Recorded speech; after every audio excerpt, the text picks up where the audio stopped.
Vainqueur hated frost.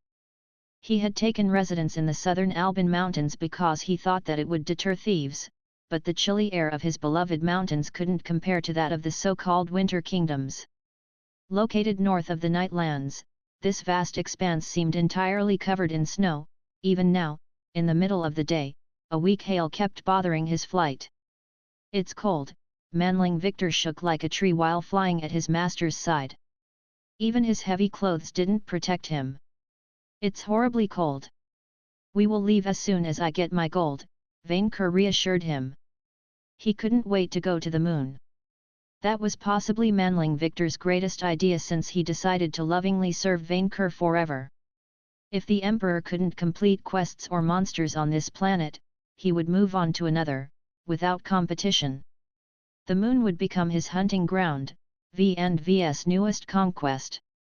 What could possibly go wrong with this plan? According to the map, the third name on your Majesty's list, Cornelia Stormwind, should be nearby, his minion said. "I wonder if she will pay your Majesty too." Vainqueur hoped so as well, as the dragon and his minion flew above a frozen lake and then a snowy forest of spruce and pines.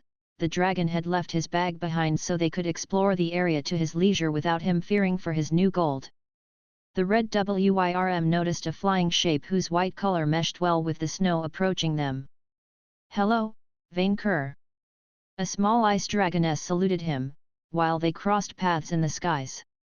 "Strange to see you there. Snow Sweep." Vainqueur recognized her from his feast.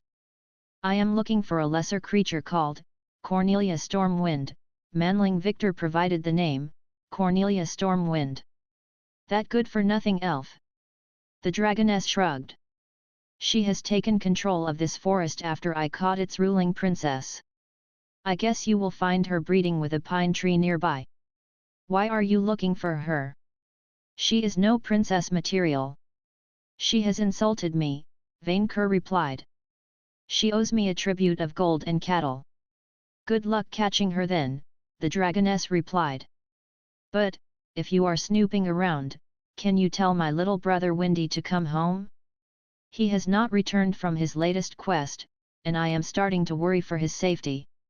"I will," Vainqueur promised, nodding at the other dragon while she left to search further south.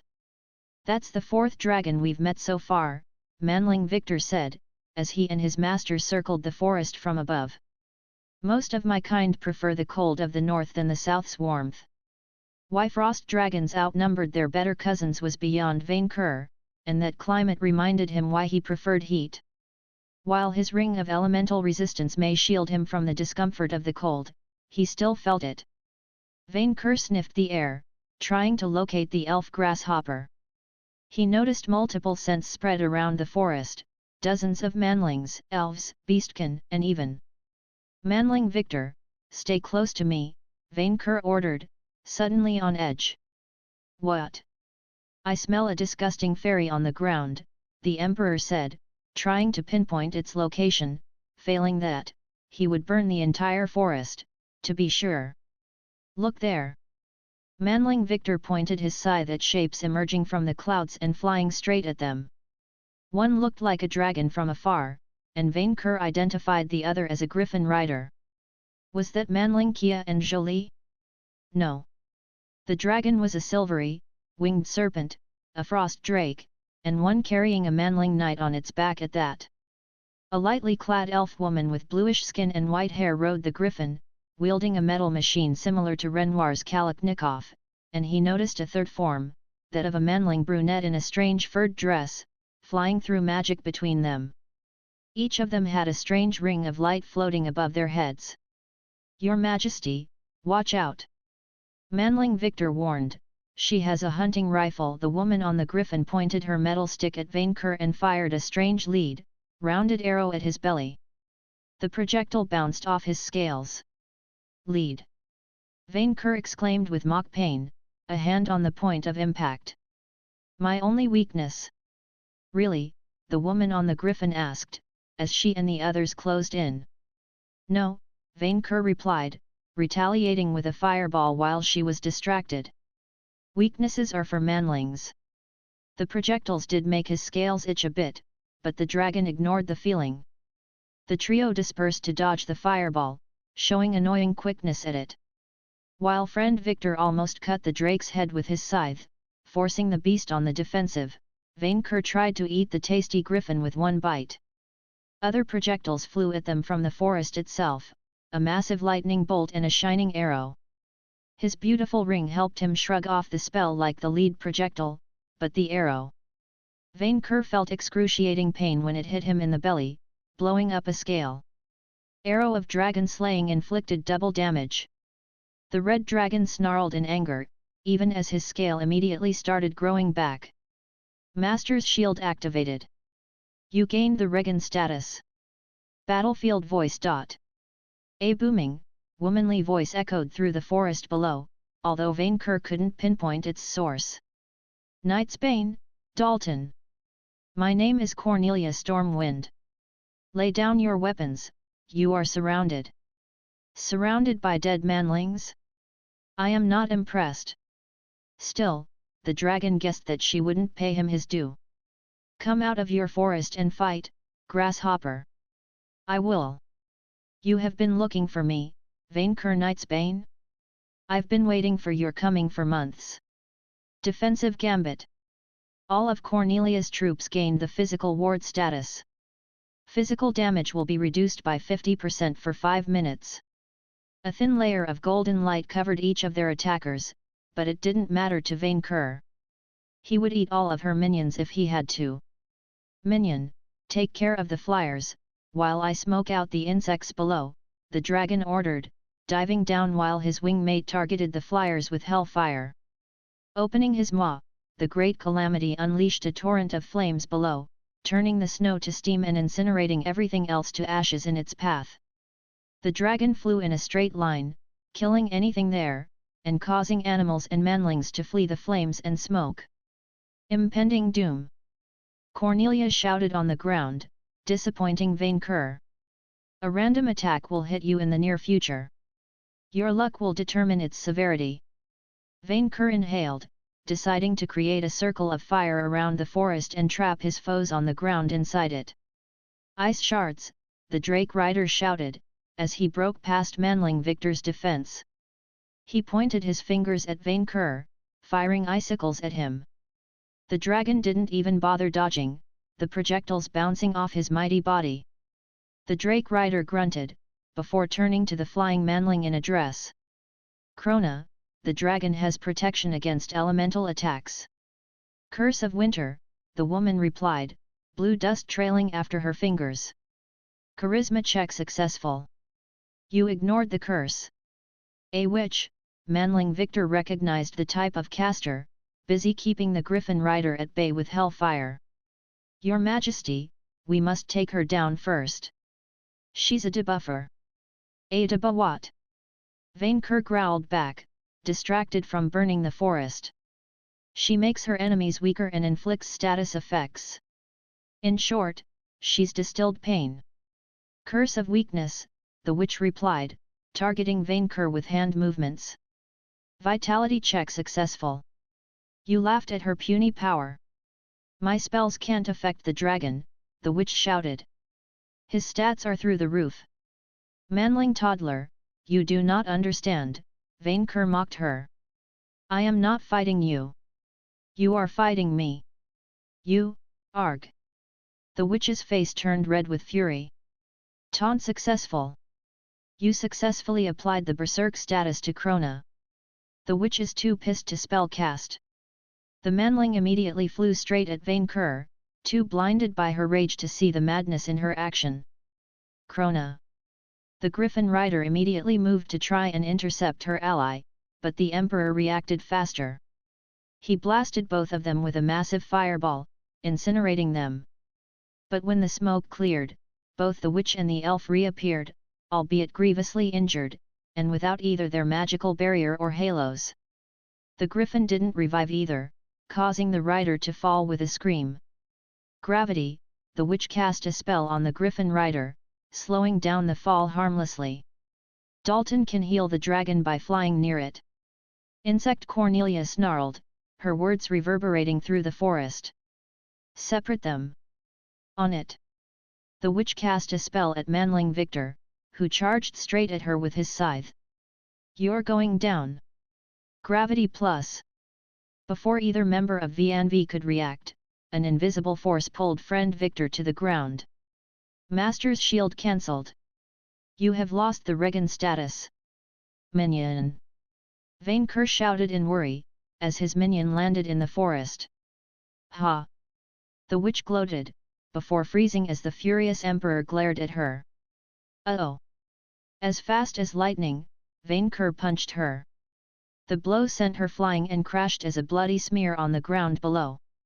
Krona, the Drake rider shouted, while the vengeful Vainqueur turned to him next. Cornelia, Krona's dead. He tried to wound the dragon with ice shards, but Vainqueur retaliated with his dragon fire.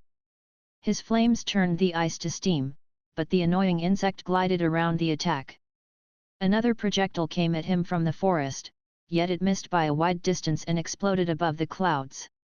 Bring the fight to the ground, while we activate the golem and summon reinforcements, his master replied, before casting a spell. Predict bad weather. The Drake rider immediately flew back to the forest, while the hail grew in intensity. The ice turning hard as stone and itching Vainqueur's scales on contact. The weather worsened. Hail became hailing storm. You will take residual damage while exposed to it. Cursing as the hail hammered his wings, Vainqueur flew towards the ground, but not to pursue the Drake. His minion needed him. Blink, Vainqueur said, turning invisible, and ready to eat every last one of them. Strength check partially successful. You can move normally on the ground, but you cannot fly. Victor grunted as he rose up from the snow. He had managed to make a semi-respectable landing after the law of gravity came calling, but it hurt like Happyland. He barely had the time to get up, then he heard a detonation near his location. A big, fire-propelled projectile flew above the woods and towards Vainqueur. His scythe ready, Victor immediately moved towards the source, while the projectile exploded harmlessly. He found a small group hiding beneath strong, tall trees, allowing them to weather the increasingly violent hail. One elf woman in a bear coat, carrying a bone bow which his eye for treasure perk immediately identified as a bow of dragon slaying, a figure covered by a white cowl and cloak, hanging back, and a fellow human with red hair, a bag of rockets, and a big rocket launcher. A rocket launcher. They had a rocket launcher. Victor immediately used Observer on the trio and tried to guess their level.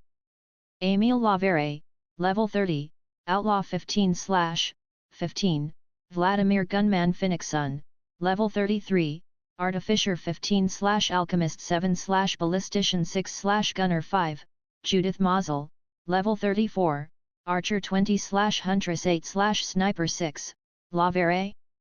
Like the Nightblade's leader? Could it be?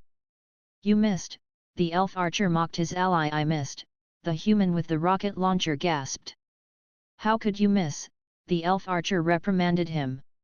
How could you miss a giant dragon with a bazooka? I don't know.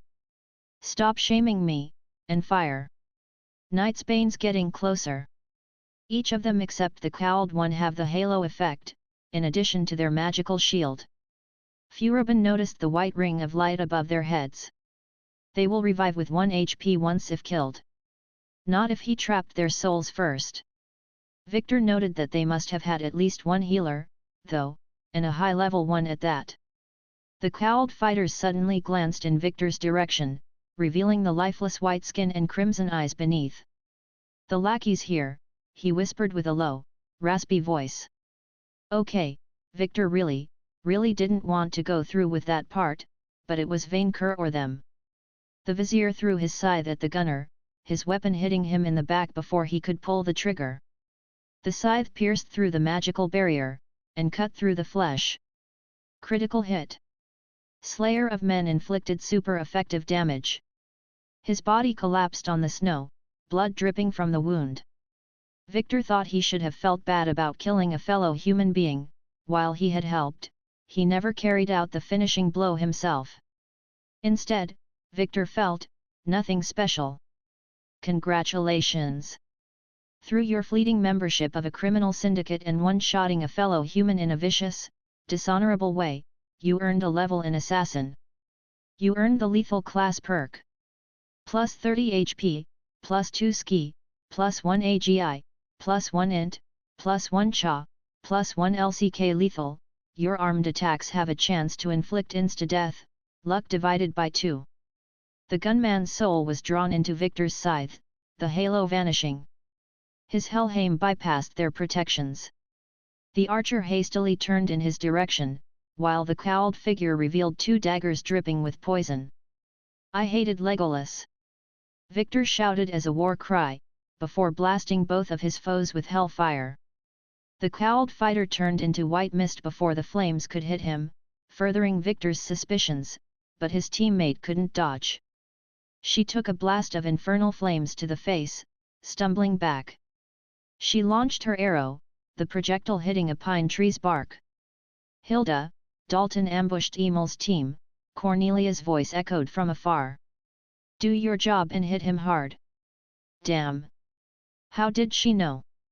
Victor suddenly remembered that one of the Blue Rose members had levels in astrologer, thus someone specialized in divination. She probably scried the vizier from afar, while guiding her team. The vizier quickly rushed to recover his scythe, then mercilessly cut down the burning archer before she could recover. Once again, his perk combination bypassed the enemy's buffs. Critical hit. Slayer of Men inflicted super effective damage. While he sensed his victim's life force heal his bruises, Victor dodged a sneak attack from the cowled rogue. The strange figure had materialized right behind him. Hellfire, the cowled rogue rasped, dodging Victor's scythe. And here we only came with standard rings of fire resistance. Smart, but not enough to stop Vainqueur's breath or the unholy effects of hellfire. Victor used monster insight to confirm his theory. Emil Lavera alchemical vampire spawn, undead/humanoid, strong against moon, darkness, unholy, blood, frost, drain, insta-death, disease, poison, fatigue, sleep, and beast. Weak against necromancy, holy, fire, life, berserk, manslayer, and deadslayer. A Nightblade infiltrator and vampire assassin sent to distribute Dragon Slayer weapons among disgruntled adventurers, also tricked Ice Fang by leaving messages in dungeons which others cleared first. Uses a cloak and the weather to avoid death by sunlight, and never forgets his vampire mommy's birthday. A vampire. He was right. Hey, I know your boss. She has money stashed in our vaults. The undead assassin responded by trying to slice his neck with his daggers. Both engaged in a deadly dance of blades, unable to hit the other, while a rumbling noise began to echo through the trees. Something was approaching. Something big. A piper song began to echo through the woods, Victor instantly recognizing the melody as the Ride of the Valkyries. A gloomy, piper remix of the song, but the famous song all the same. War melody raised his pawn's strength and vitality by 1 stage. And Cornelia kept issuing commands from her hiding place, Fabian strategy. Cornelia's troops can now better avoid attacks. Damn! The support members empowered the party from the cover of the forest, and according to the smoke rising in the sky, they had intercepted Vainqueur before the 2 partners could rejoin. Victor had to finish off this rogue before reinforcements arrived, and go help his partner. A fiery rift through space opened to his left, dashing his hopes. Victor parried a blue spear with his scythe, as a cavalier in heavy armor emerged from the rift. He, or she, rode a massive black stallion, with a mane and hooves made of fire. The knight attempted to feint him with a second, crimson spear, forcing Victor to retreat to avoid impalement. Sigismund Sigi Twin Spear, level 36, Cavalier 20/Spearsman 11/Chaos Rider 5, his Eye for Treasure perk also identified the effects of his weapons. One spear inflicted frost damage, the other fire. Victor could ignore the latter, but the former would hit him really hard. While the vampire rogue tried to flank Victor, the nightmare horse let out a wail, a fiery portal opening right in front of the cavalier. The rider and his mount crossed it, the tier closing right behind him. Worse, he noticed 3 new shapes braving the hailstorm, and rushing at his location. He and Vainqueur were fighting an entire adventurer company. No. These guys fought in small groups of 3 to 4. VNV faced several parties working together. All above level 30, and some of them sporting earth weaponry. It was a full raid. Wait, are we the raid bosses? Victor choked, as the Dark Rider reappeared and tried to trample him. It became harder and harder to dodge attacks from both opponents at once. Hey! Why? What did we ever do to you? You stole our jobs, you beep. The vizier blinked. I beg your pardon. You told the dragons how to do quests, and now we can't get any. The cavalier, Sigi, glared at him. They kill monsters and clear dungeons faster than anyone else can. Our adventurer company was ruined because of you. That was their reason? Hey, shouldn't you be happy we made the world a safer place? Victor argued back. Not if it leaves us jobless. Okay, maybe he and Vainqueur increased the adventurer unemployment rate, like every government in the world, but that was no reason to murder them. Unfortunately, the other 3 arrived and helped surround Victor. A tanned, strongly built woman with short blonde hair carrying an enormous warhammer on her back and a whip in hand, seemed to be the leader. She was backed up by a tiger-like humanoid wearing only crimson pants, and a 2-handed swordsman in heavy plate armor. 5-on-1, Furubin noted. I guess this is the end for you. Again. Victor hated to agree with him, but his odds didn't look good. And meanwhile, the rumbling noise kept getting closer and stronger. If I die there, I have something to tell you. Oh? Do tell. You're a giant, bitter pain, Victor declared bluntly, before softening the blow. But I'm going to miss you a bit. We had fun. Just go die already. Victor used Observer on the newcomers, trying to find the weak link in their formation. Hilda Brightside, level 36, Warmaster 20/Warrior 12/Reaver 3/Whipmaster 1, Tiger Hajang, level 39. Sven Ironguard, level 35, Crusader 30/Heavy Knight 5, a Crusader? What the Happyland is a Crusader fighting me, and 5-on-1 at that. You steal souls, raise undead for a living, and register as slightly evil to my karma scan, Victor Dalton, the Holy Knight replied. While we fight for truth, justice, and the adventurer way. Oh come on, Victor received a label because he followed one evil overlord's seminar. Evil? You're fighting with a vampire assassin. You dragon racist, the vampire deadpanned, waiting for an opening to strike again. He's a thug, your dragon master is a conqueror. Anyway, let's just kill him, the War Master cut the discussion short, her voice strangely soft and meek. Hajang, please. Yeah, the tiger replied, joining his hands so fast Victor could barely follow. Accelerated flame pillar. Before he knew what hit him, a pillar of fire erupted beneath his feet. It didn't inflict much damage, but it distracted Victor at a key moment. The War Master's whip coiled around his scythe and pulled it back towards its wielder, disarming the vizier. Victor cursed under his breath, but the other adventurers didn't give him any time to retaliate. The horseman vanished through a fiery rift, while Vampire Assassin immediately moved to strike at Victor, his dagger piercing through his clothes and cutting flesh at the left shoulder. Vitality check failed. You have been poisoned. Nice scythe, the War Master said with a cheeky smile upon seizing it. Sunder weapon. Seizing the scythe with both of her hands and bringing down on her knee, the War Master broke Victor's weapon in half. Instantly, the dozens of souls contained within escaped at once, Furubin's cackling spectre at the forefront. Victor's eyes widened in panic, while the War Master threw the weapon's remains on the ground and switched her whip for the warhammer. Lightning smash!